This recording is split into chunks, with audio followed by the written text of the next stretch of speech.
मनुस्मृति में इसका लिखा है श्लोक, मने मनुष्याणाम कारणम बंध मोक्ष। मन ही मनुष्य के बंधन और मोक्ष का कारण है। मन से व्यक्ति बंधता है, मन से ही मुक्त होता है। जो मानसिक शक्तियां हैं जब वो बड़ी हो जाएं, मन के विकार से जब वो मुक्त हो तो वो जयी है, मनोजयी। ऐसे पांडव जीत गए। पूरी धरती पर उनका राज्य है, समूची वसुधा के वैभव के वो भोक्ता पांडव। उन्हीं के यहां परीक्षित का जन्म हुआ, जो इस कथा का नायक है। मुझे तो इस कथा के नायक को ढूंढ के लाना है। जो इस कथा का हीरो है वो है कहां? वो कौन है?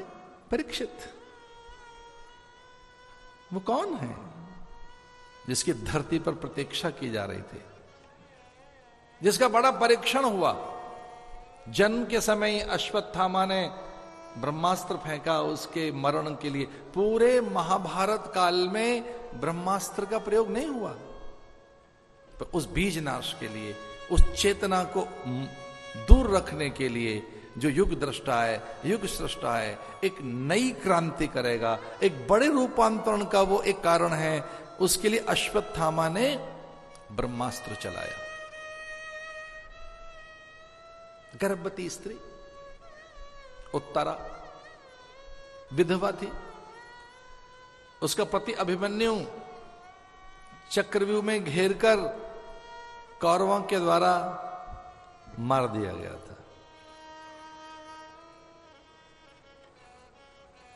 उसकी ये संतान परीक्षित, जिसकी तैयारी की गई उत्तरा के द्वारा, सुभद्रा के द्वारा, द्रौपदी के द्वारा, कुंती के द्वारा, सत्यवती के द्वारा। वे कितने भाग्यशाली बालक होते होंगे कि जिनके लालन पालन में मां लगी है, दादी लगी है, दादी की भी सास लगी है, फिर दादी की सास लगी है, परदादी की भी सास लगी है। संभाल के रख रहे थे, चुपके से उसकी पोषण कर रहे थे।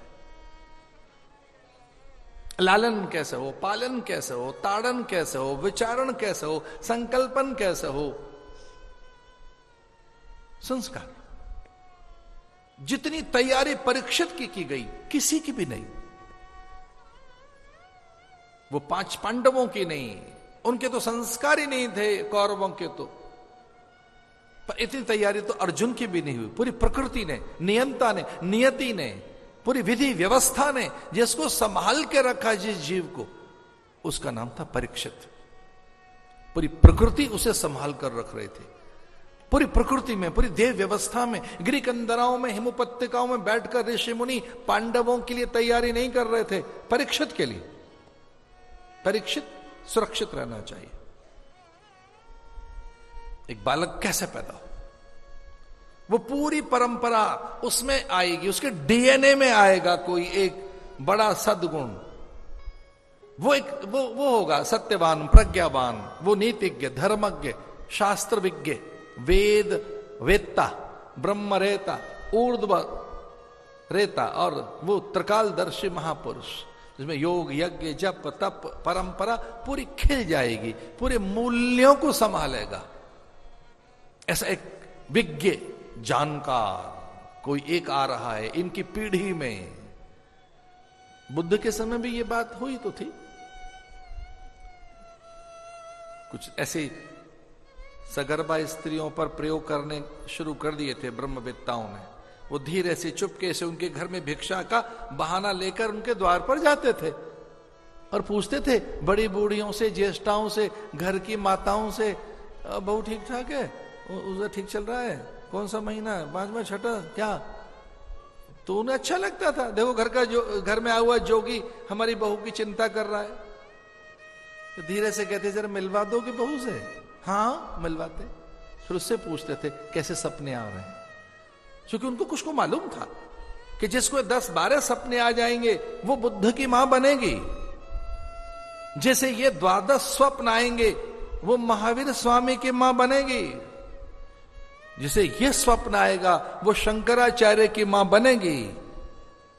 जिसे ये सपना आ जाएगा वो राम की मां बनेगी, वो राम पैदा करेगी।